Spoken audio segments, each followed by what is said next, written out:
안녕하세요. 남과 북의 같은가 다름을 알아가는 통일합시다 시간입니다.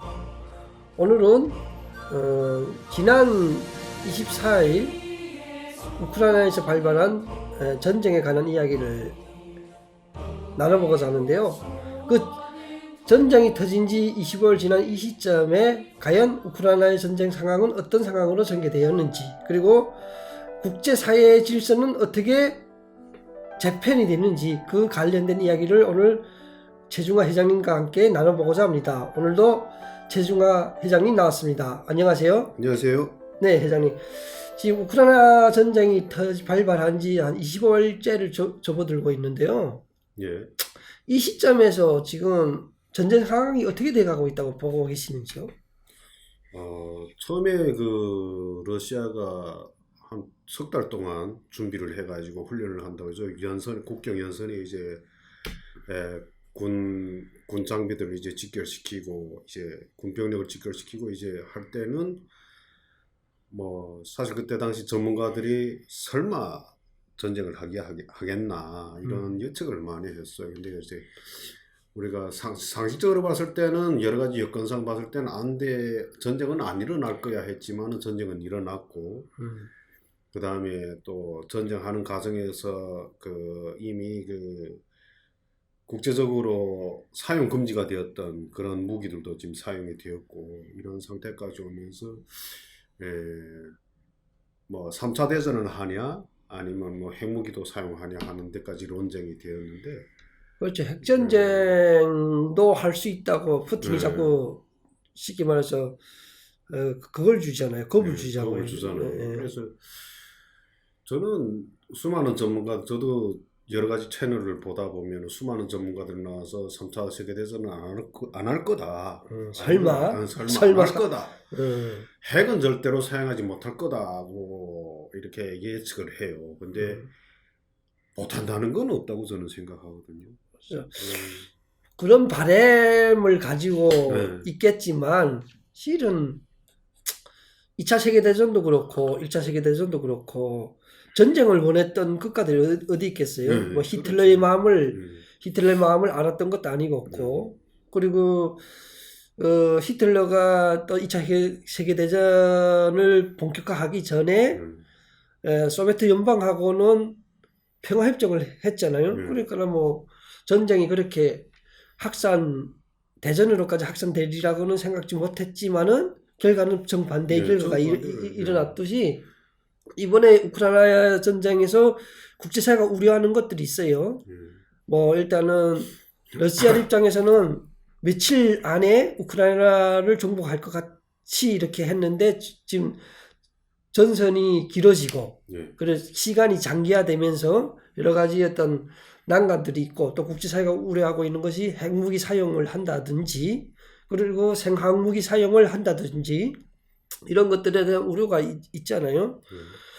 그래서 우리가 했지만은 그러지 않을 것이라고 생각하는 무기 사용, 생화학무기라든가 그리고 핵무기라든가 이런 것은 솔직히 안 할 거다라고 딱 한마디로 말하기는 조금 좀 어려운, 쉽게 그렇게 논평할 수가 없다. 왜냐하면 전쟁을 하는데 무슨 특별한 공식이 있는 건 아니에요. 전쟁은 국가의 운명과 자기 민족의 운명과 목적을 위해서 하기 때문에 어떤 수단과 방법을 가리지 않고 국제법이 어떻게 정해져 있든 가리지 않고 진행될 수 있다는 걸 항상 명심해야 되고, 또 우리가 우리 지금 현재 상황에서는 보편적인 어떤 가치관을 놓고 생각할 때는 우리가 이런 건 하면 안 돼 하는 바람일지라도 누군가가 그 중에 한 명이 악의적인 마음을 가지고 시작을 하면 안 된다는, 그게 우리 바람일지는 모르지만 그러한 일이 일어나지 않는다고 장담할 수는 없는 일이라고 생각해요. 그래서 우크라이나하고 러시아와의 이 어떤 이익관계, 어떤 자기들이 조건을 놓고 지금 싸움을 하고 있는데 여기에서 과연 타협점이 나올까? 지금 협의를 계속 하고 있잖아요. 회담을 계속 하는데 타협점이 나올까 했을 때는 좀 불가능하다고 저는 생각을 해요. 어떤 측면이 있는가 하면 러시아 푸틴이 재고 하다가 어렵게 결단을 내려서 전쟁에 들어왔어요. 그래 그 우위적인 군사력을 가지고 뭐 며칠이면 끝낼 거라고 들어왔는데 지금 깨지고 있거든요. 근데 또 우크라이나 상황에서 봤을 때는 이미 협상으로 해서 해결할 것 같은 전쟁이 일어나기 전에 했으면 되는데 이미 부서질 것만큼 다 부서졌어요. 그렇죠. 이제 뭐 도시 부서지고 이제 완전히 키예프만 점령당하면 우크라이나 전쟁은 사실상 뭐 주요 우크라이나 거점들은 이제 그러니까 정규군이 후퇴를 하고 그리고 전선사령부가 후퇴를 한다 할지라도 일단 수도가 점령당하게 되면 거의 전쟁이 그 심리적 양상이 거기에 바뀌게 되고 전쟁의 양상이 거의 넘어갔다고 봐야 되는 시점인데 문제는 우리가 지금 여기서 우크라이나 전쟁을 하면서 우크라이나 인민들이 싸우고자 하는 어떤 전쟁에 대한 의지 그리고 지키고자 하는 그들의 어떤 용감성 이런 것들은 우리가 논평할 수가 있지만 중요한 거는 지금 이 전쟁이 일어나면 러시아와 우크라이나의 서로의 이해관계도 있단 말이죠. 전쟁을 통해서 얻고자 하는 러시아의 셈법 그리고 지금 이 우크라이나 사태를 놓고 전쟁을 놓고 생각하게 되는 미국의 국익 그리고 유럽의 또 국익 셈법이 있을 거란 말이죠. 근데 회장님은 지금 이 우크라이나 사태를 놓고 주변 국가 주변에서 일어나고 있는 미국의 이익은 뭐라고 생각하시는지 그리고 유럽의 이익은 뭐를 계산할 것이라고 생각하시는지 그리고 러시아의 계산은 뭐 러시아야 뭐 우크라이나가 뭐 나토에 가입하지 않는 거 그리고 친 러시아 진영 국가 공화국을 독립을 인정해 주는 것 그리고 크림반도를 계속 자기네가 장악하고 있는 것 이런 것들을 셈법을 엮고 있는데 이런 각 축의 셈법들이 어떻게 돌아가는지 특히 미국의 셈법은 뭔지 회장님 어떻게 생각하시는지요? 제가 좀 미국은 과연 무엇을 원할까를 한번 생각해 봤어요. 그래서 보면은 이 세계적으로 보면은 지금 미국, 중국, 러시아 자유준영에서 큰 파워를 가지고 있으면 미국과 유럽인데 유럽은 여러 나라 국가로 갈라져 있고 연합이고 미국이 있고 그 다음에 이 권위주의 지역을 그 국가로 봤을 때는 러시아하고 중국이 두 번째, 세 번째로 들어가고 사회주의 국가, 프로레타리아. 그러니까 미국이 이번에 이 상황을 놓고 이 대치되는 점을 하나로 정리하고 싶어 하지 않나 하는 생각이 들거든요. 미국은 이번 우크라이나 전쟁을 통해서 그 권위주의 국가나 자유진영의 어떤 그런 질서의 재편을 원한다. 재편을 원한다. 그게 미국의 계산법이다. 그리고 이제 미국이 그 러시아나 중국은 20년 이상 전에 이제 그 80년대 초였나 이제 시장 개방을 함으로써 개혁 개방을 함으로써 이제 자유시장으로 들어왔고 시장 경제만 들어왔고 아직도 정치는 공산당이 아직도 하고 있고 러시아는 이제 러시아가 붕괴되면서 가난공화국도 다 떨어져 나가고 동유럽 국가들이 다 떨어져 나가는 그러한 과정을 겪으면서 이 자유진영이 계산할 때는 이게 국제 자유무역 그 어떤 자유진영이라는 시장 경제라는 데 이들이 편입이 되기 시작하고 그 시장을 이용하다 보면은 시간은 좀 걸리겠지만 차츰차츰 자유진영의 어떤 역량으로 들어오면서 변화를 만들어 갈 거라고 계산을 했다고 저는 봐요. 그게 미국을 중심으로 하는 그 서방 국가들의 생각이다. 그렇게 그러니까 변할 거라고 생각을 한 것 같아요. 그러니까 자유민주주의, 자유시장 시스템이 그 흡입되게 되면 권위주의 국가들의 그러니까 사회주의 국가들이죠. 생각이 바뀔 거라고. 하게 되면 변화가 될 것이라 생각했는데 그런 계산법으로 접근을 해서 무역도 하고 다 했는데 하고 거기에 뭐 변화가 안 됐다. 결국에는 거기에 기업들도 들어가고 세계 경제 글로벌 경제에 편입을 시켜서 가다 보면은 이익이 우선으로 되다 보면은 사람들이 어떤 다른 이전의 기득권 이전의 사회주의 국가로 되돌아가지는 않을 거다. 그러면서 점차 정치 개혁도 일어날 거고 갈 거라고 생각했는데 중국하고 러시아, 북한 봐요. 권위적인 국가로 돼서 이제 장기 집권으로 넘어가잖아요. 그러니까 자본주의 시장을 이용해서 경제적 부흥을 일으키고 그걸 자유민주주의 국가로 가는 대로 발판을 삼는 게 아니고 권위주의 국가로 다시 돌아가는 거예요. 힘이 생기니까. 힘이 생기니까. 그러니까 이제 자유진영하고 또 파이팅을 하려고 하는 이런 그러니까, 단계까지 온 거죠. 그러니까 우리가 요새 코로나 변이가 많이 나오잖아요. 뭐 네, 알타 변이, 네. 뭐 오미크론 나오듯이 변이가 되죠. 과거의 사회주의 국가하고 지금 시점 21세기 사회주의 국가가 좀 변이형 사회주의 국가로 변한 게 뭐냐면 시장에 경제적 이익은 자본주의 시장에 빨대를 꽂고 있고 그렇죠. 그리고 국가 시스템이나 통치 시스템은 사회주의 권위를 가려고 하고 그대로 유지하려는 그런 속성을 새로운 변이의 사회주의 국가가 되지 않나 이런 지금 생각인 거죠. 그런 판단이 들고 지금 뭐 한국도 보면 우리가 진보 좌파라고 하는 사람들이 이제 시장경제, 자본주의 시장경제 굉장히 좋아해. 이익이 생기니까. 근데 이제 기득권을 만들어 가지고 이제 정치를 완전히 틀어 잡아 가지고 그렇게 가려고 하는 성향이 보이잖아요.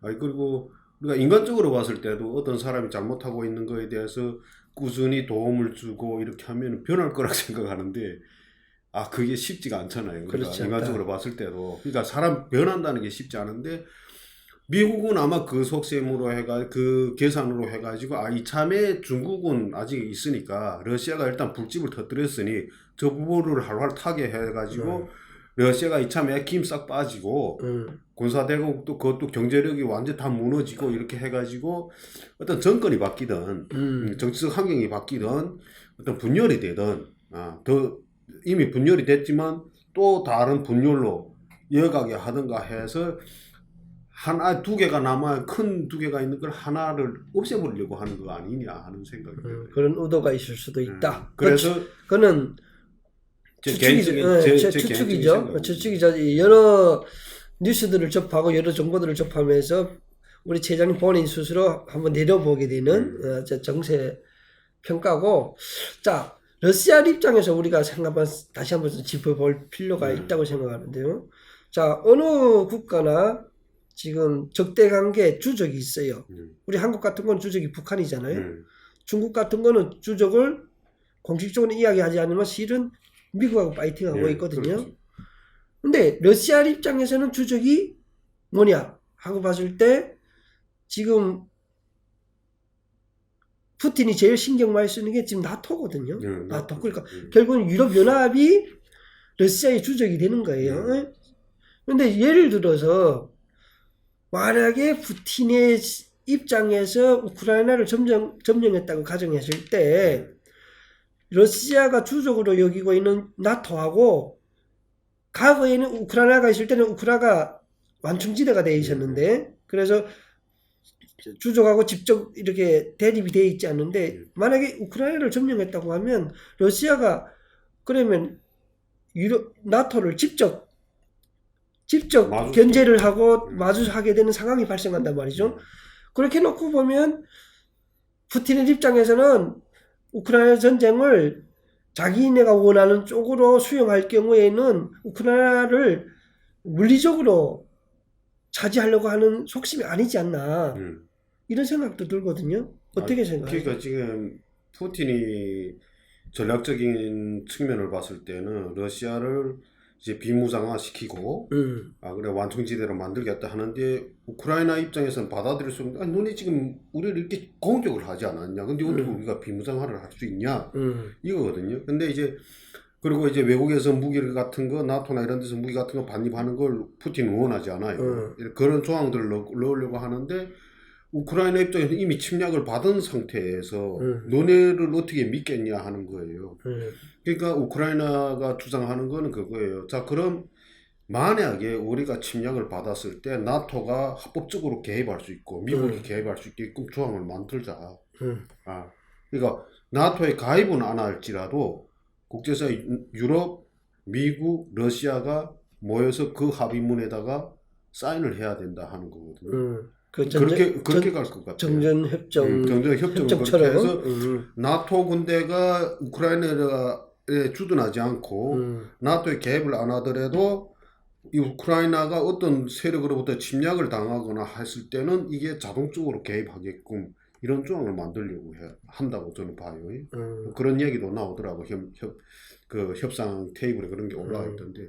그러니까 러시아로서는 정말 우크라이나가 중립국가로 남아서 자기네가 완충지대를 가지고 싶다면, 자기네가 칠 생각이 없다면, 자기네가 예속할 생각이 없다면 그게 가능하거든요. 근데 러시아는 또 그걸 원하지는 않는 것 같아요. 근데 이제 젤렌스키 입장에서 봤을 때는 이미 다 폭격 맞아서 수많은 사람들이 죽고 도시는 다 폐허돼서 이제는 다시 다 건설을 해야 되는 과정으로 가야 돼. 근데 손해나는 협상을 안 하려고 할 거예요. 그렇겠죠. 근데 러시아는 푸틴 입장에서 이번에 얼굴이 아주 납작하게 됐잖아요. 그렇게 세계 군사대국 두 번째라고 하는 대국이라고 하는 국가가 뭐 들어가서 뭐 지금 다 깨지고 있으니까. 그러니까 국민소득 3,000달러밖에 안 되는 그 국가 앞에서 쩔쩔 매고 있는 상황이고, 그리고 우리가 이번에 지금 현재 우크라이나와 러시아의 그 회담들이 계속 전쟁 상황 중에서도 계속 진행이 되는데, 지금 우크라이나하고 러시아가 지금 협상을 시작한다고 해서 이게 언제 끝날지는 솔직히 예측하기 어렵지 않냐.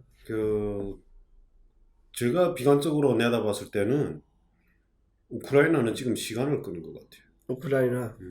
할 거 말 거. 왜냐하면 이미 다 피해를 봤어요. 이미 다 피해를 보고 국가는 완전히 다 부서졌는데 지금 사람만 살아있잖아요. 싸우는 국민들하고 병사들만 살아있어요.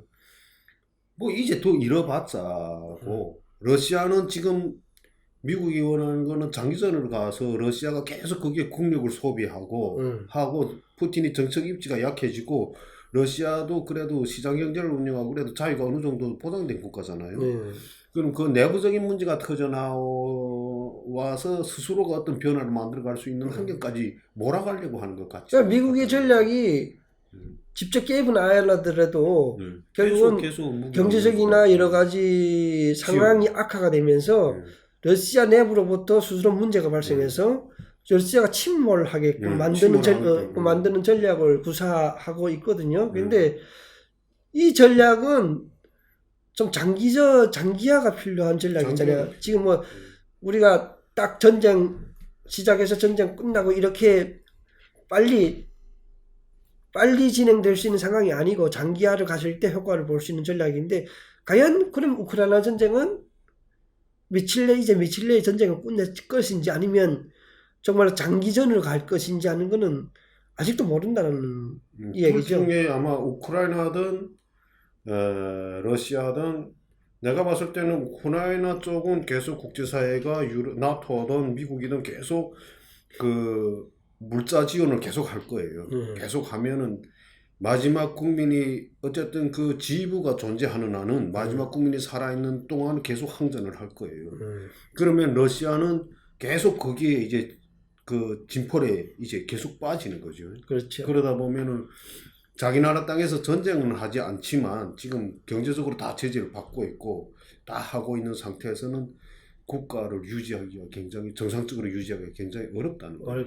그러면 둘 중에 누가 먼저 손을 두고 발을 빼는가 한데 푸틴이 살아있는 한은 어려울 수 있어요. 푸틴이 살아있는 한은 왜냐면 권위적인 자이기 때문에 살아있으면 뭐 얼마가 죽든 어떻게 되든 자기만 생각하니까. 그 내부에서. 근데 내부가 이제 그걸 허용하겠는가? 그렇죠. 내부에서 문제가 갈등이 중폭이 되고 어떤 푸틴에 대한 증오심 그리고 이 전쟁을 일으킨 장본인에 대한 어떤 그 책임론 이런 것들이 터져 나왔을 때 푸틴의 입장에서는 결국 자기 권력 유지에 바람직한 상황이 아니라고 생각이 되거든요. 뭐 기득권 몇 명을 뭐 옆에 둔다고 해서 지킬 수 있는 게 권력이 아니거든요. 그렇죠. 이제 이 모든 책임, 러시아가 겪고 있는 고통과 아픔, 이 모든 것이 이제 시간이 좀 지나면 갈수록 푸틴에게로 쏠릴 거예요. 민심이. 그러면 이제 또 그 80년대 그때 러시아가 막 혁명이 일어나듯이 그런 상황으로 번질 수도 있다는 거죠. 이번에 우크라이나 전쟁을 통해서 우리가 조금 특이하게 과거의 세계 전쟁사 또 한 번 더 전쟁사 다 통찰해 봤을 때와 다른 양상이 보이는 거는 과거에는 힘이 있냐 무기가 세냐 뭐 전략이 잘 구사가 됐냐 이런 전쟁적인 거 전투적인 상황만 놓고 승자와 패자로 갈렸는데 지금 21세기에서 드러나서 보는 우크라이나 러시아 전쟁을 놓고 보면 내부적으로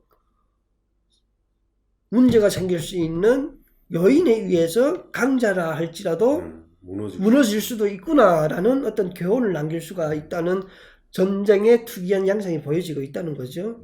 그리고 이제 뭐 사람들이 이야기하는 게 3차 세계대전이 일어나느냐 안 일어나는데 이미 난 일어났다고 생각하거든요. 양상이 다를 뿐이에요. 이전에는 전면전이 아닐 뿐이지. 이전에는 100만, 200만이 열을 서가지고 그 밀대로 밀듯이 나가는 게 대전이었다면 지금은 그 현장은 우크라이나인데 현장은 우크라이나 하나인데 국제사회가 지금 다 참여하고 있거든요. 그렇죠. 경제적으로 뭐 다 참가하고 이 양상이 굉장히 국부적으로 여기저기서 일어나면서 이제 다양한 방법으로 하고 있는데 이미 21세기의 3차 대전은 이런 식으로 앞으로 계속 신대전이 일어난 거죠. 전쟁 상황은 한국과의 상황이지만 시장을 놓고 봤을 때는 신대전이 일어났다고 평가를 할 수가 있는 거죠. 과연 여기서 권위적인 국가들이 사회주의 국가들이 연맹이 이길지 아니면 그 시장 경제를 주도하고 있는 자유시장 국가를 운영하고 있는 그런 국가들이 이길지는 이제 우크라이나 사태를 놓고 그 결과가 나오겠죠. 아직은 평가는 할 수가 없지만 자 우리 이 시점에서 우크라이나 사태를 놓고 우리 한반도에 그 좀 비슷한 상황을 한번 재현해 보자고 저 말씀드리고 싶은데 뭐냐면 이번에 우크라이나 사태 때 피난민들 때문에 이제 골머리가 또 한쪽으로 크거든요. 피난민들. 그래서 그 피난민 속에서 제일 저 부담을 안고 있는 국가가 폴란드인데, 우크라이나하고 국경을 하고 있는 폴란드인데, 지금 우리 한국 같은 경우에는 만약에 전쟁이 일어났다 가정을 하게 되면 우리 한국도 피난민이 발생을 하거든요. 그러면 우리 같은 경우에는 한국 같은 경우에는 삼면이 바다이다 보니까 피난을 해서 만약에 영토를 떠나게 되는 피난이 된다고 하면 일본밖에 없지 않냐. 제일 가까운 국가가. 제일 안전하고. 그렇다고 뭐 중국으로 갈 수 있는 상황도 아니고. 그러니까 이 피난민이 발생했을 때 우리가 제일 물리적으로 제일 가까운 게 일본인데 앞으로 이런 전쟁 상황을 감안했을 때 친일과 반일로 대립되어 있는 한국 사회의 실정상 과연 일본이 우리 피난민을 받을 수 있겠느냐 하는 문제는 어떻게 생각하세요? 그게 한국은 지금 우크라이나나 폴란드 상황하고 유럽하고 조금 틀려요. 삼면이 바다로 돼 있고 유럽은 피난을 내가 차가 있고 걸어서라도 땅이니까 각자 결심에 따라서 걸어가면 갈 수 있어요. 근데 우리 한반도는 국가적인 조치로 위한 피난이 아니고서는 불가능하다는 거예요. 지금 중동 사태 같은 경우에는 어떤 문제가 발생? 보트를 타고 저희가 난민 그 대열이 형성이 되듯이 우리가 한반도에서 전쟁이 일어난다 가정했을 때 한국이 만약에 역세에서 밀린다고 가정했을 때 피난민들이 보트피플이 나올 확률이 굉장히 많거든요. 보트 타고 이렇게 난민으로 떠나는 전쟁 상황을 떠나는 전쟁 국가를 떠나는 그런 상황이 나온다고 가정할 수가 있는데 그때 제일 가까운 거리가 돼 있는 것이 일본. 근데 지금 얼마 전 기사를 보니까 일본에서는 한국에서 난민이 발생했을 때 받아주면 안 된다라는 강경의 목소리가 지금 나오고 있거든요. 이런 우리 한반도 상황을 놓고 봤을 때 결국 우리는 전쟁 나서 보트피플까지 발생할 수 있는 그런 상황으로 만들지 말고 아예 북한이라는 나라를 그리고 연합에서 오는 러시아나 중국까지도 가정해 봤을 때 결국은 무력으로 힘으로 견제할 수밖에 없는 그게 최우선 그 방법이 아닐까. 그러자면 미국과의 동맹은 필수고 한미일 동맹은 필수지 않냐 이런 생각 들거든요. 그러니까 그 러시아가 북한하고 붙어 있고 중국이 붙어 있고 그거는 지리적으로 붙어 있으니까. 지리적으로 붙어 있고 그리고 세계 어떤 강대국이란 강대국이고 예. 패권국은 아니지만 예. 그런 나라와 인접해 있고 전쟁이 일어난다면 동해와 서해는 전투장이에요. 전장이에요. 거기는 뭐 양쪽에 군대 배가 다 왔다 갔다 할 수 있고 유일하게 남아있는 데가 남해 쪽인데 그쪽으로 해서 뭐 일본으로 뭐 피신할 수는 있겠지만 우리 국민들이 뭐 100만, 200만에 피신할 수 있는 상황은 아닌 것 같고 결국에는 이제 피신을 한다고 하면 국내에서 한다면 도시에 살던 사람들이 어떤 농촌 지역으로 좀 이렇게 좀 숨어 들어갈 수는 있겠죠. 안전한 지역으로. 나머지 국민은 아마 다 같이 총 들고 싸워야 되지 않겠냐. 그러니까 우리가 중동의 전쟁이나 중동의 지역 분쟁이나 그 종교 전쟁, 종교적으로 인해서 발생하게 된 전쟁 상황, 그리고 지금 우크라이나하고 러시아의 전쟁 상황을 놓고 봤을 때 그들은 다 난민이나 피난민이 발생했을 때 물리적으로 갈 수 있는 국가들이 다 있어요. 근데 대한민국 상황은 정말 100만, 200만 이상의 피난민이나 난민이 발생했을 때 갈 수 있는 상황이 물리적으로 안 돼요. 바다가 되기 때문에. 그래서 우리는 이런 물리적인 환경 때문이라도 열세한 군사력을 가져야 될 것이 아니라 정말로 힘으로 적을 제압할 수 있는 강력한 군사력을 가져야 되지 않나. 그리고 두 번째는 자주권을 가지고 있는 군사력 플러스로 군사동맹을 강화해가지고 러시아나 중국이 우리 한반도 전쟁에 참여할 수 있는 그 의지를 꺾어버려야 된다. 만약에 대한민국이 군사동맹으로 돼 있지 않다고 하면 중국과 러시아는 한국전쟁에 참여하게 될 거예요. 그런데 강력한 군사동맹이 있다고 하면 미국도 그렇고 일본도 그렇고 기타 뭐 군사동맹이 있다고 하면 중국과 러시아가 참여하게 된 참여 의지를 꺾게 만드는 그런 효과를 나오게 되는데 대한민국 국민들은 한미일 동맹에 대해서 부정적으로 생각하는 사람들이 굉장히 많거든요. 그런 문제는 너무 이제는 취해가지고 네. 지금 뭐 풍족한 삶 뭐 그런 삶에 너무 취해서 그런 것 같은데 이번에 우크라이나 사태를 전쟁을 보면서 느낀 게 있어요. 처음에 이제 전쟁이 터지기 직전까지도 이제 국제사회는 말로만 일어난다 했지 실질적으로 그게 어떻게 자기들이 협조하고 우크라이나에 어떤 지원들을 하겠는가 하는 건 토의조차도 안 됐거든요. 왜냐하면은 국제사회가 어떤 전쟁과 이런 소모적인 이런 싸움에 뛰어들 때는 계산을 다 앉아서 하거든요. 지는 싸움에는 안 들어가려고 해요. 그러니까는 우크라이나 국력으로 보고 러시아 국력으로 봤을 때 우크라이나가 질 것 같아. 저기다가 굳이 지는 데다가 굳이 국력을 소모하고 무기를 갖다 두고 돈을 소모해서 뭐 결과가 질 건데 하고 안 들어가고 있었어요. 근데 이제 다행인 게 젤렌스키 대통령이 이제 피신하지 않고 국민들을 전 국민 항쟁으로 불러일으키면서 의외로 러시아군과 잘 싸우고 어찌 보면은 러시아군을 잘 막아내고 러시아를 어려운 상황까지 반전할 수 있다는 그게 보이니까 그 항전 의지를 국제사회에 보이니까는 국제사회가 도와주는 도움의 손길이 이어지는 그러니까 거죠. 한반도도 그래요. 그게 동맹이었던 아니었던 국민 자체가 그 나라 국민 자체가 우리 대한민국 국민 자체가 누군가가 침략하고 왔을 때 자기 목숨을 걸고 싸워서 국가를 지키겠다는 의지가 없으면 국제사회도 발을 빼요. 왜 그들이 남의 나라 전쟁에 와서 소모하고 죽어야 되냐 하는 거야. 그러니까 물론 그런 일이 일어나면 안 되겠지만 이 인간의 역사를 보면 전쟁이 없는 시대는 없었어요. 그렇죠.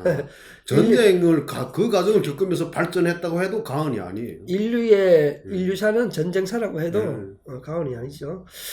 자, 오늘 저희가 우크라이나와 러시아의 전쟁 발발 25일 거의 한 달이 되어가는 시점에서 과연 이 전쟁 양상은 어떻게 전개되어 왔는지 그리고 어떻게 변화를 가져왔는지 이 내용에 대해서 저희들의 시각에서 잠깐 짚어보는 시간을 가져봤습니다. 저희는 다음 시간에 더 좋고 더 알찬 주제로 다시 찾아뵙겠습니다. 시청해 주셔서 감사합니다.